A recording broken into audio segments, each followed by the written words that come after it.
Imagine you're in a time machine and you've traveled back 4.5 billion years. And what you're doing is you're taking a stroll on the early Earth. Now, what would it be like? And would you be having fun? Well, the answer is, I don't think you'd be having much fun. First, you'd be walking on molten lava. Ow. Not nice. Secondly, you couldn't breathe because there's no oxygen. You'd be asphyxiating. And thirdly, you'd be ducking asteroids and meteorites that are crashing into the early Earth, lots and lots of them. And fourth, you'd probably be throwing up because of very high levels of radiation. And if you stayed there too long, your hair would start falling out too. So I don't think you want to stay there too long. Why was the early Earth so hot? Because that's the main thing, it was really, really hot. Now you've already got some clues as to why it was so hot. And you might be able to think this through. But let me give you three of the main reasons. First, do you remember that supernova that blew up just before the solar system was formed? That created huge amounts of radioactive material. And that radioactivity generated a lot of heat. Today, a lot of it's dissipated. So today's Earth is nothing like as radioactive as it was 4.5 billion years ago. Secondly, you remember the process of accretion, really violent. Lots of space debris crashing into other space debris. Each collision with a meteorite or an asteroid created huge amounts of heat. And the third problem is subtler because it's pressure. You remember those clouds that the early stars formed from? Well, as the clouds got denser, you remember the pressure increased and they got hotter. And the same thing happens with the early Earth. As it accreted, it got larger, pressure built up and heat built up, particularly at the center. So that's why the early Earth was so hot. In fact, the early Earth got so hot, it melted. And that is really important, because if it hadn't melted, today's Earth would be very different from the way it was. To get a sense of what happened and why this was so important, let's imagine a kind of absurd experiment. Okay, so you're going to put some stuff in a saucepan. You're going to put in some coins. You're going to put in some rice. You're going to put in some plastic. Let's add a bit of mud. Let's put in some ice. And then you can chuck in one or two other things. And now we're going to heat that stuff up to several thousand degrees. Don't stir. Just let it simmer. Now, it's not going to taste good, but we may be able to learn something from this. And what we'll see is that the whole thing's going to melt. The heavy stuff, such as the coins, are going to sink down to the bottom. Lighter stuff is going to rise to the top, and some stuff is going to evaporate and boil above the saucepan. Now, something very like this seems to have happened to the early Earth. It melted, and because it melted, it formed a series of layers, and they give it its structure today. Let's look at the four main layers. Now, the first is at the center. It's the core. It's metallic. Nickel and iron, above all iron, sank to the center of the Earth. And the fact that the center of the Earth is full of metal is really important, because this gave the Earth its magnetic field, and the magnetic field deflects some of the sun's rays that would be harmful to living creatures such as us. So that's the first layer, the core. Secondly, lighter stuff, lighter rocks float above the core and form a layer that's called the mantle. Now, the mantle you can think of as a sort of hot sludge of rocks. These rocks are so hot they're sort of semi-molten, and they're actually moving around in convection currents inside the mantle. And then at the very top you have a layer called the crust. Very light rocks such as basalts and granites reach the top, they cool, they form this thin layer, the crust. That's where we live. But the crust is pushed around by those convection currents from underneath. You can think of the crust as a tiny thin layer, a bit like a sort of eggshell. And finally, the fourth layer, the atmosphere. Some of the gassy stuff bubbles up to the top, it evaporates. The very light gases, such as hydrogen, disperse into space. But a lot of other gases just hang around the Earth, held by its gravitational pull. And that's how the Earth acquired the structure it has today. All of this happened about 10 million years after the creation of our solar system.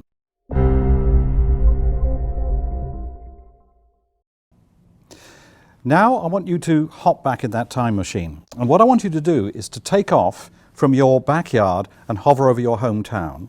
And now I want you to put the time machine into fast motion so it's moving rapidly back through time. And you're going to see something really weird.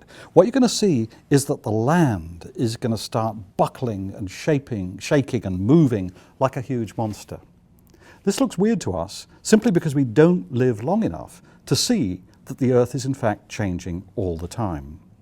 Now, in fact, some scholars began to notice this as early as the 16th century when they studied the first world maps that were ever produced.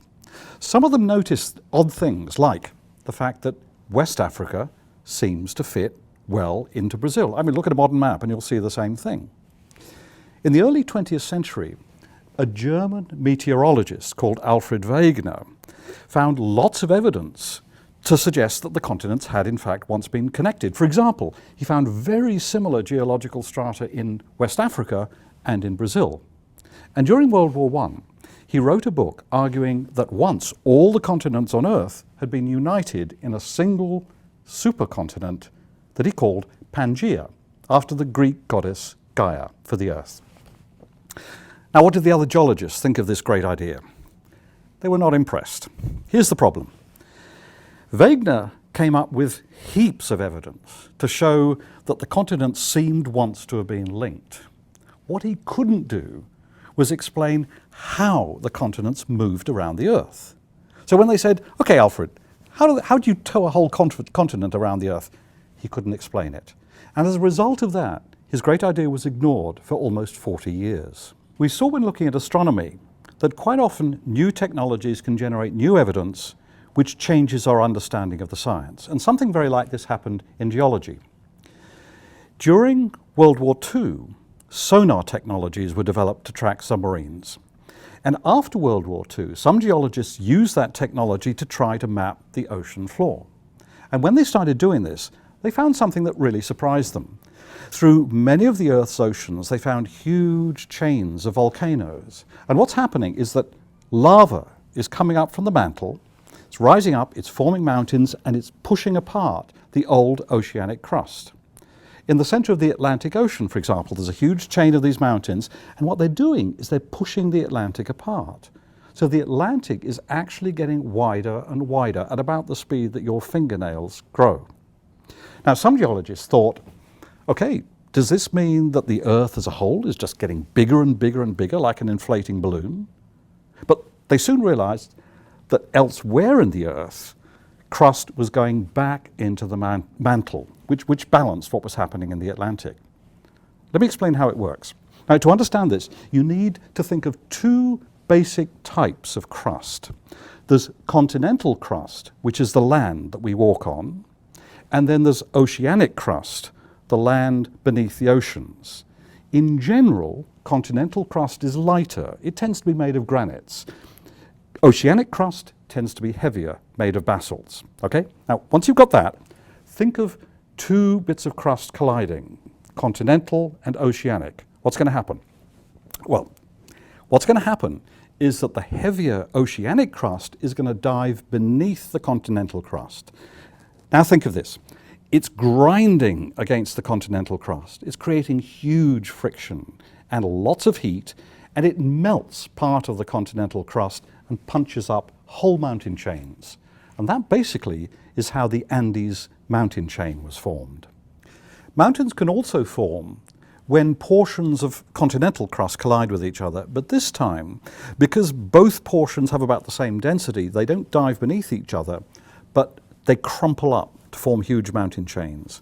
And that's basically how the Himalayas were formed about 50 million years ago when India crashed into the mainland of Asia. Now, there's another type of relationship between different parts of crust. Sometimes you get two bits of crust that are moving in opposite directions past each other.